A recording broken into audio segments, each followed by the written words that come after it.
Brought to you by V-Guard. Vokkaliga ನಾಯಕತ್ವ ಯಾರು ಅನ್ನೋ ಚುನಾವಣೆ ಅಂತ ಅಲ್ಲ, ಅವರು ಕಾಂಗ್ರೆಸ್ನವರು ಅಲ್ಲಿಗೆ ಲಿಮಿಟ್ ಮಾಡ್ಕೊಳ್ಳೋಕೆ ಹೊರಟಿದ್ದಾರೆ. ಈ ಬಾರಿ ಹಳೆ ಕರ್ನಾಟಕದಲ್ಲಿ ಈಗೇನು ಮೊದಲನೇ ಹಂತದಲ್ಲಿ 14 ಕ್ಷೇತ್ರಗಳಲ್ಲಿ ಚುನಾವಣೆ ಇದೆ. ದಕ್ಷಿಣ ಕನ್ನಡ, ಉಡುಪಿ ಜಿಲ್ಲೆ ಬಿಟ್ಟರು.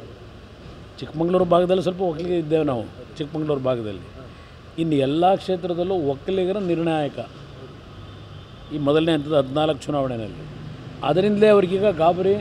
ಒಕ್ಕಲಿಗರ ಮತ ಎಲ್ಲಿ ಮೈತ್ರಿಯ ಒಂದು ಹಿನ್ನೆಲೆಯಲ್ಲಿ BJP JDSನ ಅಭ್ಯರ್ಥಿಗಳ ಪರವಾಗಿ ಹೋಗುತ್ತೋ ಅಂತ ಹೇಳಿ ಆತಂಕದಲ್ಲಿ ಈ ರೀತಿಯ ಒಂದು ವಾತಾವರಣ ಸೃಷ್ಟಿ ಮಾಡಲಿಕ್ಕೆ ಹೊರಟಿದ್ದಾರೆ. ನನ್ನ ಪರಿಸ್ಥಿತಿನಲ್ಲಿ ಒಕ್ಕಲಿಗರು ಈ ಬಾರಿ 85-90% BJP JDSನ ಮೈತ್ರಿ ಅಭ್ಯರ್ಥಿಗಳಿಗೆ ಮತ ನೀಡ್ತಾರೆ ನನ್ನ ಅಭಿಪ್ರಾಯದಲ್ಲಿ. ಯಾವುದೇ ರೀತಿ ಸಮಸ್ಯೆ ಇಲ್ಲ. ಅದ್ರ ಜೊತೆಗೆ ಬೇರೆ ಸಮಾಜಗಳು ಸಹ ಈ ಮೈತ್ರಿಯನ್ನು ಒಪ್ಪಿದ್ದಾರೆ. ಬೇರೆ ಸಮಾಜಗಳು ಸಹ ಅದೇ ರೀತಿಯ ವಾತಾವರಣವನ್ನು ತೋರಿಸ್ತಾ ಇದ್ದಾರೆ. ಸರ್, ಇನ್ನೊಂದು ಕೊನೆಯದಾಗಿ ಮಠವನ್ನು ಇಬ್ಬಾಗ ಮಾಡಿದವರು ದೇವೇಗೌಡರು, ಫೋನ್ ಟ್ಯಾಪಿಂಗ್ ಮಾಡಿದವರು ಸ್ವಾಮಿ. ಈಗ ನನಗೇನು ಸಂಬಂಧ ಫೋನ್ ಟ್ಯಾಪಿಂಗ್ಗೆ? ನಾನು ಪರಮಪೂಜ್ಯ ಸ್ವಾಮೀಜಿಯವರ ಜೊತೆ ಕಾಲಭೈರವೇಶ್ವರನ ಶಂಕುಸ್ಥಾಪನಾ ಕಾರ್ಯಕ್ರಮಕ್ಕೆ ಅಮೇರಿಕಾಗೆ ಪುಟ್ಟಣ್ಣ ಅವರು ಇದ್ದಾರೆ. ನಾವೆಲ್ಲರೂ ಸ್ವಾಮೀಜಿಯವರ ಜೊತೆ ಅಮೇರಿಕಾಗೆ ಹೋದಾಗ ತಾನೇ ಸರ್ಕಾರ ತೆಗೆದಿದ್ದೇವರು. ನನಗೆ ಸ್ವಾಮೀಜಿಯವ್ರ ಬಗ್ಗೆ ಅನುಮಾನ ಇದ್ದು ಅವ್ರು ಫೋನ್ ಟ್ಯಾಪ್ ಮಾಡಿಸೋದಾದರೆ ಸ್ವಾಮೀಜಿಯವ್ರ ಜೊತೆ ಯಾಕೆ ಹೋಗ್ತಿದ್ದೆ ನಾನು? ನಿಮಗೆ ಬೀಳುತ್ತೆ ಸರ್ಕಾರ. ಯಾರು DK ಯಾರು ಹೇಳಿದ್ರು? ನಾನು ಅಮೇರಿಕಾಗೆ ಹೋದ ಮೇಲೆ ಸ್ವಾಮೀಜಿಯವ್ರ ಜೊತೆಯಲ್ಲಿ ಮೊದಲನೇ ವ್ಯಕ್ತಿ ರಾಜೀನಾಮೆ ಕೊಟ್ಟಿದ್ದು ಆನಂದ್ ಸಿಂಗು.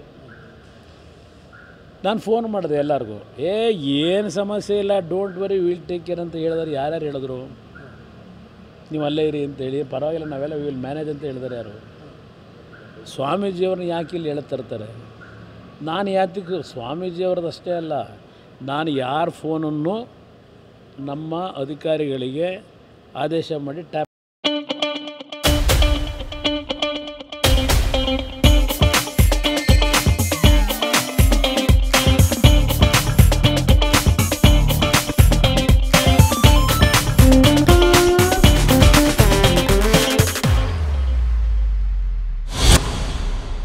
ಮಾಡ್ಸೋಕ್ಕೆ ಹೋಗಿಲ್ಲ. ನಾನು ಆ ರೀತಿ ಟ್ಯಾಪ್ ಮಾಡಿಸಿದರೆ ಸರ್ಕಾರ ರಚನೆಯಾದ ಮಾರನೇ ದಿವಸದಿಂದಲೇ ರಮೇಶ್ ಜಾರಕಿಹೊಳಿ ಮತ್ತು ಶಿವಕುಮಾರ್ ನಡುವೆ ಏನೋ ಒಂದು ಕಲಹ ಪ್ರಾರಂಭ ಆಯ್ತಲ್ಲ. ಯಾರಿಗೋಸ್ಕರ ಕಲಹ ಪ್ರಾರಂಭ ಮಾಡಿದ್ರಿಬ್ಬರು? ದಯವಿಟ್ಟು ಯೋಚನೆ ಮಾಡಿ. ಯಾತಕ್ಕೆ ಗಲಾಟೆ ಶುರುವಾಯಿತು ಅವರಿಬ್ಬರಲ್ಲಿ? ಯಾರಿಗೋಸ್ಕರವಾಗಿ ಗಲಾಟೆ ಪ್ರಾರಂಭ ಆಯಿತು? ಅಲ್ಲಿಂದಲೇ ಪ್ರಾರಂಭ ಆಯಿತು. ನನಗೆ ಹೇಳ್ತಾರಲ್ಲ, ನಾನು ಪ್ರಾಮಾಣಿಕವಾಗಿ ರಕ್ಷಣೆ ಮಾಡಿದ್ದೆ, ಇದೆಲ್ಲೋ ಹಾಸನಾಂಬೆ ಮುಂದೆ ಪ್ರಮಾಣ ಮಾಡಲಿ ಇದೆಲ್ಲ ಹೇಳಿದ್ದಾರಲ್ಲ. ಪ್ರಾರಂಭ ಆಗಿದ್ದೇ ಸರ್ಕಾರ ರಚನೆ ಮಾಡಿದ 15 ದಿವಸದಲ್ಲಿ ಜಾರಕಿಹೊಳಿ 7 ಜನ ಕರ್ಕೊಂಡು ಹೋದರು. ಇದೆಲ್ಲೋ ಯಾವುದೋ ಹೆಜ್ಜಿಗೆ ಅಜ್ಮೀರಿಗೆ ಎಲ್ಲ ಕರ್ಕೊಂಡು ಹೋದಂತೇನಿದೆ, ಶುರುವಾಗಿದ್ದೇ ಅಲ್ಲಿ.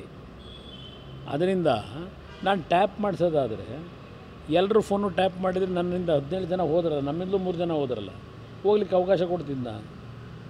ಟ್ಯಾಪ್ ಮಾಡ್ತಕ್ಕಂಥದ್ದಕ್ಕೆ ನಾನು ಏನಾದರೂ ಪ್ರೇರೇಪಣೆ ಕೊಟ್ಟಿದ್ದರೆ ನಮ್ಮ ಅಧಿಕಾರಿಗಳಿಗೆ ಯಾವಾಗಲೂ ಸರ್ಕಾರ ಉಳಿಸ್ತಿದ್ದೆ. ಅದರಿಂದ ಈ ಟ್ಯಾಪು ಅದು ಇದು ಏನು ಹೇಳ್ತಾರೆ, ಅದು ನಮ್ಮ ಜಾಯಮಾನದಲ್ಲಿ ನನಗದರ ಅವಶ್ಯಕತೆಯೂ ಇಲ್ಲ, ಇಂಟ್ರೆಸ್ಟೂ ಇಲ್ಲ. 2 ಬಾರಿ ರಾಜ್ಯದ ಮುಖ್ಯಮಂತ್ರಿ ಆಗಿದ್ದೇನೆ. ನಾನು ಯಾವುದೇ ನನ್ನನ್ನು ದ್ವೇಷ ಮಾಡಿ ಯಾರು ನಮ್ಮ ಜನಾರ್ದನ್ ಪೂಜಾರಿ ಅವರು 150 ಕೋಟಿ 2 ತಿಂಗಳು ನನ್ನ ಮೇಲೆ ಅಪಾದನೆ ಮಾಡೋದು. ಜನಾರ್ದನ್ ರೆಡ್ಡಿ ಅವರು, ಜನಾರ್ದನ್ ಪೂಜಾರಿ ಅವರು, ಜನಾರ್ದನ್ ರೆಡ್ಡಿ ಅವರು, ಅವ್ರ ಬಗ್ಗೆನೇ ನಾನೇನು ತಲೆ ಕೆಡಿಸ್ಕೊಳ್ಳಿಕ್ಕೆ ಹೋಗಲಿಲ್ಲ. ಅಧಿಕಾರ ದುರುಪಯೋಗ ಪಡಿಸ್ಕೊಂಡು ತೊಂದರೆ ಕೊಡೋಕ್ಕೆ ಹೋಗಲಿಲ್ಲ. ಇದು ನಮ್ಮ ನಡವಳಿಕೆ. ಪಾಪ ಇವ್ರಿಗೆ ಇಷ್ಟ ಬಂದಾಗೆ ಜನಗಳಲ್ಲಿ ಒಂದು ರೀತಿ ಸಂಶಯ ಉಂಟು ಮಾಡ್ತಕ್ಕಂಥ ಹೇಳಿಕೆಗಳು ಕೊಡ್ತಾರೆ. ಈಗ ಉದಾಹರಣೆಗೆ 96ನಲ್ಲಿ ನಾನು ಚುನಾವಣೆಗೆ ನಿಂತಾಗ ಕನಕಪುರದಲ್ಲಿ ಚುನಾವಣೆಗೆ ನಿಂತು ಮತ್ತೆ ಬೈ ಎಲೆಕ್ಷನ್ ಇನ್ನೊಂದು ಬಾರಿ ಬಂತಲ್ಲ ಸರ್ಕಾರ ಹೋಗಿ, ಅಲ್ಲಿ ಕನಕಪುರದಲ್ಲಿ ಸಿಂಧಿಯಾ ಅವರಿಗೆ ನಾನು ಕಪಾಳ ಮೋಕ್ಷ ಮಾಡೋದೆ ಅಂತ ಹೇಳಿ ಇಡೀ ಕನಕಪುರ ಕ್ಷೇತ್ರದಲ್ಲಿ ಹಬ್ಸಿದ್ರು. ಸಿಂಧಿಯನಿಗೆ ಕುಮಾರಸ್ವಾಮಿ ಅಲ್ಲೇ ಮಾಡಿದ್ರು ಅಂತ ಹೇಳಿ. Brought to you by V-Guard.